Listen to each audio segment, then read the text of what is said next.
Hi teachers அனைவருக்கும் வணக்கம். PGTR bill select ஆன எல்லாத்துக்குமே என்னுடைய வாழ்த்துக்களை தெரிவிச்சுக்கிறேன். எல்லாமே கவுன்சிலிங்க்கு வந்து ரெடியாக இருப்பீங்க. நாளை மறுநாள் இதெல்லாமே அடுத்தடுத்து கவுன்சிலிங் வந்து நடக்க போகுது.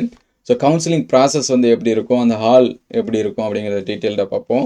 ஸோ ஃபஸ்ட்டு அதுக்கான என்னென்ன டாக்குமெண்ட் தேவை அப்படிங்கிறதையும் சொல்லிவிடுவோம். ஆல்ரெடி நிறையா வீடியோஸில் சொல்லியிருக்கோம். நீங்கள் சிவிக்கு என்னென்ன எடுத்துகிட்டு போனீங்களோ, மோஸ்ட்லி உங்களுக்கு சிவி ஆஃபீஸ்லேருந்து கால் பண்ணியிருப்பாங்க. சிவிக்கு போனப்போ என்னென்ன எடுத்துகிட்டு போனீங்களோ அது எல்லாமே எடுத்துருவாங்க அப்படின்னு சொல்லிட்டு. ஸோ அதனால் நீங்கள் வந்து ஒரிஜினலை ஒரு ஃபைலில் வச்சிங்க. அதுக்கான காப்பீஸ் ஒரு செட்டாக ஒரு 2-3 செட் வந்து வச்சிங்க. ஏன்னா நீங்கள் ஒரே டிஸ்ட்ரிக்டில் சேம் டிஸ்ட்ரிக்டில் இருக்கிற மாதிரி, உதாரணத்துக்கு இப்போ சேலம்னா சேலம் டிஸ்ட்ரிக்டில் நீங்கள் போஸ்டிங் வாங்குறீங்கன்னா அங்கே சிஓ ஆஃபீஸில் ப்ளஸ் வந்து ஸ்கூலில் கொடுத்தா போதும். 2 காப்பி தேவைப்படும். இல்லை சேலம் டிஸ்ட்ரிக்ட்லேருந்து வேறு இப்போ கள்ளக்குறிச்சிக்கு வரீங்க, இல்லை அதர் டிஸ்ட்ரிக்ட் போகிறீங்க அப்படின்னா அப்போ நீங்கள் ஆர்டர் வாங்குகிற அங்கே ஒரு காப்பி கொடுக்குற மாதிரி இருக்கும். நீங்கள் ஜாயின் பண்ண ஸ்கூலில் கொடுக்குற மாதிரி இருக்கும். அந்த டிஸ்ட்ரிக்ட் சிஓ ஆஃபீஸுக்கு ஒன்று கொடுக்குற மாதிரி இருக்கும். அதனால் 3 காப்பீஸ் வந்து தேவைப்படும். அதனால் இப்போ செட்டாக என்ன பண்ணி வச்சுங்க, ரெடி பண்ணி வச்சுங்க. அதேமாதிரி இந்த ஃபிட்னஸ் சர்டிஃபிகேட் இது எல்லாமே மோஸ்ட்லி ஜாயின் பண்ணுறப்ப தான் கொடுக்குற மாதிரி இருக்கும். சரிங்களா? அதனால் அதை தேடி வந்து இப்போதைக்கு அலைய தேவை. நீங்கள் கவுன்சிலிங்க்கு வந்து ரெடி ஆகிடுங்க. ஸோ வேகன்சி லிஸ்ட்டு நம்ம வந்து லாஸ்ட்டாக ஒரு வீடியோ அப்டேட் பண்ணியிருந்தோம். அதில் இருக்கிறது எல்லாமே ஒரு டெம்பரரி. நமக்கு வந்து ஃபைனலாக சிஓ ஆஃபீஸில் ஒட்டுவாங்க. சரிங்களா? இப்போ கவுன்சிலிங் 10 மணிக்கு ஸ்டார்ட் ஆகுது அப்படின்னா வேகன்சி லிஸ்ட் எல்லாமே ஃபைனல் அவுட் பண்ணி நமக்கு அதுக்குள்ளே வாட்ஸ்அப் பிடிஎஃப் எல்லாமே ஷேர் ஆகிடும். அதுக்கு முன்னாடியும் சிஓ ஆஃபீஸ்லேயே ஒட்டுவாங்க. அல்லது ஸ்க்ரீனில் ஒரு டிஸ்ட்ரிக்டில் ஸ்க்ரீனில் போடுவாங்க. பெரிய ஸ்க்ரீன் வச்சு இந்தந்த டிஸ்ட்ரிக்டில் வேகன்சி இருக்குது செக் பண்ணிங்க. இண்டிவிஜுவலாக கூட நம்ம வந்து என்ன பண்ணிக்கலாம், கேட்டு தெரிஞ்சுக்கலாம். ரொம்ப முக்கியம் என்னென்னா இந்த ஃபஸ்ட்டு 1 to 20 இந்த ரேங்க்ஸ் இருந்தீங்கன்னா நீங்கள் முன்கூட்டியே போயிடுங்க. ஏன்னா உங்களை தான் ஃபஸ்ட்டு கூப்பிடுவாங்க. ஃபஸ்ட்டு 5 ரேங்க் வாங்க, அடுத்து 10 ரேங்க் வாங்க, இந்த மாதிரி கூப்பிடுவாங்க. சரிங்களா? அடுத்து 5 லிஸ்ட்டில் யார் இருக்கா, அடுத்து 5 லிஸ்ட்டு யார் இருக்கா அப்படின்னு சொல்லி கூப்பிடுவாங்க. ஸோ அதனால் போயிடுங்க. இண்டிவிஜுவலாக எல்லாத்துக்குமே சிஸ்டம் வச்சுருவாங்க. லேப்டாப்பு அல்லது வந்து சிஸ்டம் இருக்கும், இண்டிவிஜுவலாக வச்சுருவாங்க. சப்ஜெக்ட் வைஸ் தமிழ் இங்கிலீஷ்க்கு ஒரு சிஸ்டம் அப்படின்னா தமிழுக்கு ஒன்று, இங்கிலீஷ்க்கு ஒன்று, இந்த மாதிரி இண்டிவிஜுவலாகவே என்ன பண்ணுறாங்க வச்சுருவாங்க. ரொம்ப முக்கியம் என்ன அப்படின்னு சொல்லி பார்த்தீங்கன்னா, கொஞ்சம் ரேங்க் பின்னாடி இருக்கிறவங்கன்னா காலையிலேருந்து மொபைல் பார்த்து உங்களோட டேட்டா எல்லாம் க்ளோஸ் பண்ணிடாதீங்க. ஃபைனலாக ஸ்கூலோட மேப்பு இந்த மாதிரி செக் பண்ணும்போது இல்லாமல் போயிடும். சார்ஜஸ் வந்து குறைஞ்சி போயிடும். இது ஏன்னா எனக்கு நடந்துச்சு. நான் வந்து செலக்ட் பண்ணதே ஈவினிங் வந்து நைட்டு 10 மணி ஆகிடுச்சு. அதுக்குள்ளே காலையிலேருந்து எங்கெங்கே வேகன்சி இருக்குது அது இதையும் பார்த்து எல்லாமே இதாகிடுச்சு.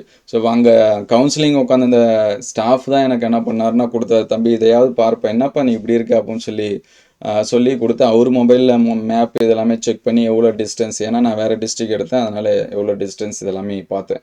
ஸோ உள்ளூர் டிஸ்ட்ரிக், அதாவது சொந்த டிஸ்ட்ரிக் கிடச்சிச்சு அப்படின்னா ரொம்ப மகிழ்ச்சி. அதர்வைஸ் அதர் டிஸ்ட்ரிக் வந்து செலக்ட் பண்ணும்போது ஒரு சில விஷயங்கள் வந்து என்ன பண்ணி வச்சிங்க, தெரிஞ்சு வச்சிங்க. என்ன அப்படின்னு சொல்லி பார்த்தீங்கன்னா, இப்போ உதாரணத்துக்கு ஏற்கனவே நம்ம வந்து சொல்லியிருந்தோம், நீங்கள் இப்போ வந்து சேலம் அப்படின்னு சொல்லிட்டு இருக்கீங்க அப்படின்னா கள்ளக்குறிச்சி டிஸ்ட்ரிக் உங்களுக்கு சேலம் கிடைச்சா ஓகே, இல்லை கள்ளக்குறிச்சி டிஸ்ட்ரிக் வந்து சூஸ் பண்ணுறீங்கன்னு வச்சிங்களேன். ஸோ கள்ளக்குறிச்சியில் நிறைய பிளாக் இருக்குது, சங்கராபுரம் இருக்குது, அதுக்கடுத்து சின்ன சேலம் இருக்குது, கள்ளக்குறிச்சி பிளாக்கே இருக்குது. இப்போ சேலத்துலேருந்து வரும்போது உங்களுக்கு பக்கமான பிளாக்காக பாருங்கள். இப்போ சின்ன சேலம் இது வந்து உங்களுக்கு பக்கமாக இருக்கிற மாதிரி இருக்கும். சரிங்களா? அதே வந்து இப்போ சங்கராபுரம் பிளாக்கில் எண்டு போயிட்டீங்க அப்படின்னா நீங்கள் கள்ளக்குறிச்சிலேருந்தே 1 hour 2 hours ட்ராவல் பண்ணுற மாதிரி இருக்கும். சரிங்களா? அதனால் நீங்கள் எந்த பிளேஸ் வந்து செலக்ட் பண்ணாலும் சரி, அதோட கிலோமீட்டர் டிஸ்டன்ஸ் போட்டு வச்சிங்க. உங்களுடைய நேட்டிவ் பிளேஸ்லேருந்து நீங்கள் வந்து வீட்டிலேருந்து போகிறீங்க அப்படின்னா உங்களுடைய நேட்டிவ் பிளேஸ்லேருந்து எவ்வளோ டிஸ்டன்ஸு, ஈவன் நான் அங்கேயே தங்க போகிறேன், இப்போ வேறு டிஸ்ட்ரிக் எடுத்துட்டுங்க, வழி இல்லை, விழுப்புரம் இல்லை கள்ளக்குறிச்சி இந்த மாதிரி திருவண்ணாமலை டிஸ்ட்ரிக் தான் இருந்துச்சு, நான் அங்கேயே தங்க போகிறேன் அப்படிங்கிற சுச்சுவேஷனில் நீங்கள் உங்களுக்கான ஃப்ரீக்வெண்ட் பஸ்ஸு போக்குவரத்து இருக்கிற மாதிரியான ஸ்கூலாக கூட என்ன பண்ணி வச்சுங்க, முன்கூட்டியே பார்த்து செலக்ட் பண்ணி வச்சுங்க.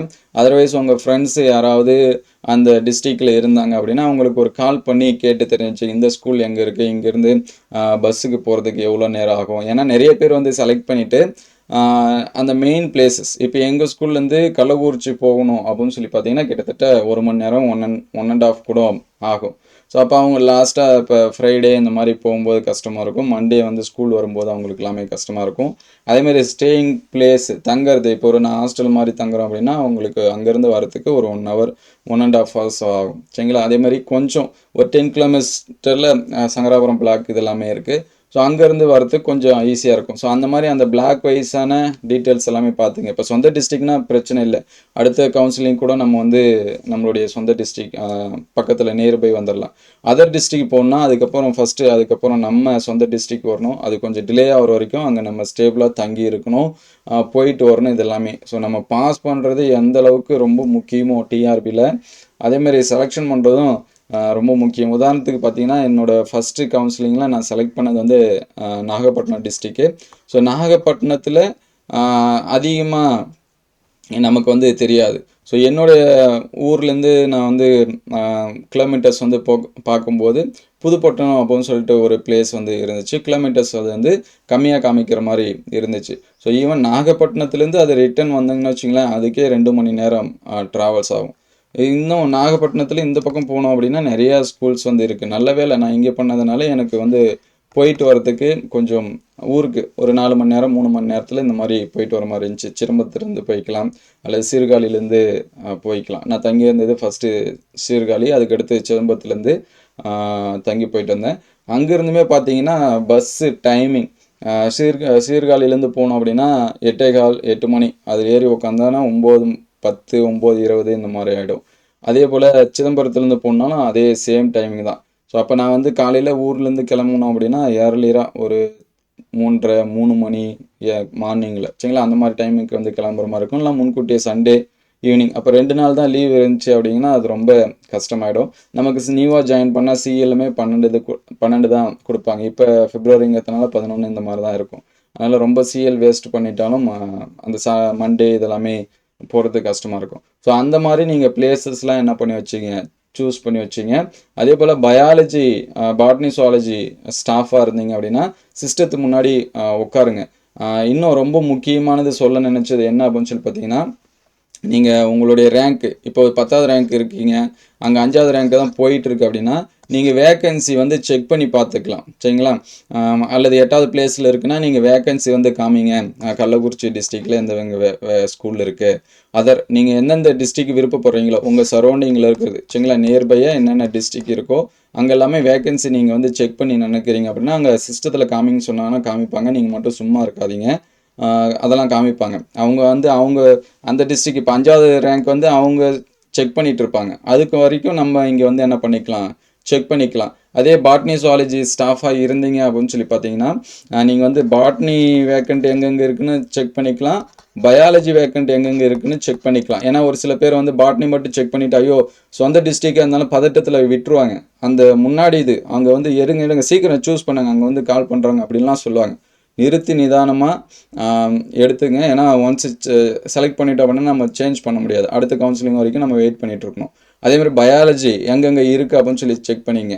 அதேமாதிரி சுவாலஜி ஸ்டாஃபாக இருந்தீங்க அப்படின்னா சுவாலஜி நமக்கு பயாலஜி வேக்கண்ட்டு காமிப்பாங்க சரிங்களா. அதனால் நீங்கள் ஃபஸ்ட்டு சுவாலஜியில் பாருங்கள் அப்படின்னு சொல்லிட்டு சுவாலஜியில் இந்தந்த டிஸ்ட்ரிக் இருக்கா இல்லையா அப்படின்னு சொல்லி செக் பண்ணிவிட்டு அதுக்கடுத்து பயாலஜியில் உங்கள் சொந்த டிஸ்ட்ரிக் இருக்கா அப்படின்னு சொல்லி பார்த்துட்டு அதுக்கடுத்து நியர்பை டிஸ்ட்ரிக்கு.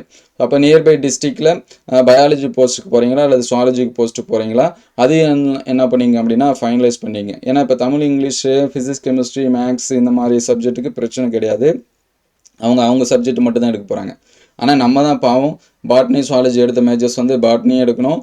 அந்த ஸ்கூலில் சுவாலஜி இல்லைன்னா நம்ம பயாலஜி போஸ்ட்டுக்கு போனால் சுவாலஜியுமே எடுக்கணும் சரிங்களா. அதனால் அதை வந்து தெளிவாக தெரிஞ்சு வச்சிங்க. நம்மளுடைய ரேங்க் வைஸ் தான் கூப்பிடுவாங்க. டிஆர்பிக்கு நமக்கு ரேங்க் கொடுத்துருக்காங்க. இப்போ கூட கம்பைன்டு ரேங்க் அப்படின்னு சொல்லி கொடுத்துருந்தாங்க. ஏன்னா ஒரு 4 டிபார்ட்மெண்ட்டுக்கு பார்த்தீங்கன்னா அடிஷ்னல் செலெக்ஷன் லிஸ்ட்டு கொடுத்துருந்தாங்க. தமிழ் காமர்ஸு இந்த சப்ஜெக்ட்டுக்கு எல்லாமே கொடுத்துருந்தாங்க. அதனால் ரேங்க் கொஞ்சம் சேஞ்சஸ் ஆகும் சரிங்களா. அதையும் வந்து நீங்கள் ஒன்ஸ் அகைன் பார்த்து வச்சுங்க. நம்மளோட ரேங்க் அடிப்படையில் தான் கூப்பிடுவாங்க. அதிகமான ரேங்க் இருந்துச்சு அப்படின்னா 2வது நாள் கூட கவுன்சிலிங் வந்து நடக்கும். அங்கே சிஸ்டத்துக்கு முன்னாடி போயிட்டு நீங்கள் வந்து போஸ்டிங் வேக்கன்சி எவ்வளோ இருக்குதுன்னு காமிக்க சொல்லுங்கள்.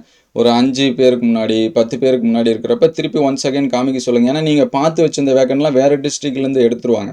நம்ம நினச்சிட்ருக்கோம் ஆக இந்த வேக்கண்ட் எல்லாமே இருக்குது அப்படின்னு சொல்லிட்டு கடைசியில் பார்த்தீங்கன்னா அந்த இதெல்லாமே இருக்காது. அப்படியே டிஸ்ட்ரிக்ட் எல்லாமே மறைஞ்சிரும், அந்த வேக்கன்சி எல்லாமே மறைஞ்சிரும். என்னென்ன டிஸ்ட்ரிக்டில் வேக்கன்சி இருக்குது எந்தெந்த ஸ்கூல் இருக்கோ அது மட்டும் தான் காமிச்சிட்டே இருக்கும். அதனால் நீங்கள் வந்து ஒரு 100வது பிளேஸில் இருக்கீங்க இல்லை 80வது பிளேஸில் இருக்கீங்க அப்படின்னா நீங்கள் 10ல் பார்த்துட்டு வந்துருப்பீங்க இந்தந்த ஸ்கூல்லாம் வேக்கண்ட் இருக்குப்பா அப்படின்னு சொல்லிட்டு. ஸோ அப்புறம் வந்து மீதி வந்து பார்த்திங்கன்னா இந்த 70 கவுண்டிங் வந்து போகும்போது நீங்கள் பார்த்து வச்ச ஸ்கூல்லாம் போயிட்டே இருக்கும். சரிங்களா? அதனால் அப்பப்போ கொஞ்சம் போயிட்டு எட்டி பார்த்துட்டு என்ன வந்துடுங்க. நல்லா ஜாலியாக தான் இருக்கும். அதனால் ஒன்றும் பிரச்சனை இல்லை, பதட்டப்படாதீங்க. உங்களுக்கு ஏதாச்சும் டவுட்னா கமெண்ட் பண்ணுங்கள். நம்ம அதை பற்றி அடுத்த வீடியோவில் அப்டேட் பண்ணுவோம்.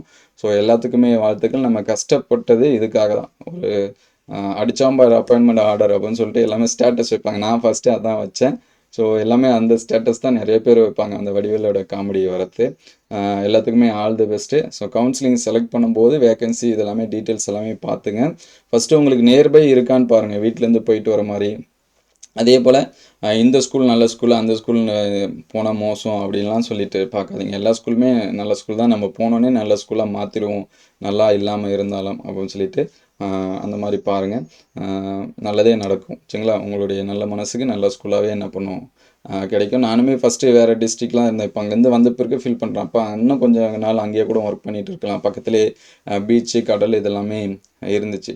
ஸோ யாராவது புதுப்பட்டினம் எடுத்தால் அவங்க வந்து பார்ப்பாங்க. பரவாயில்ல. சரிங்களா? எல்லாத்துக்குமே ஆல் தி பெஸ்ட். டவுட் எதனாச்சும் இருந்துச்சுன்னா கமெண்ட் பண்ணுங்கள். Thank you all.